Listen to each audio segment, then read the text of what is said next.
এটা কি মা? হারু। হারু? এটা তুমি নিয়ে যাবে?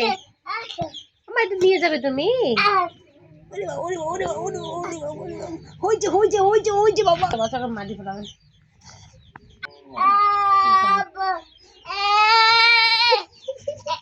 ছাড়া তোমার খোলা তো উঠে নিছে। চিন্তা করো কান আরো না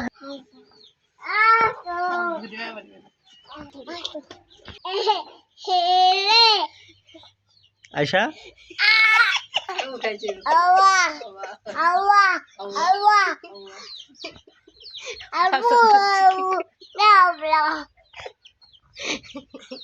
এদিক দেখো একটু হাসো একটু হাসো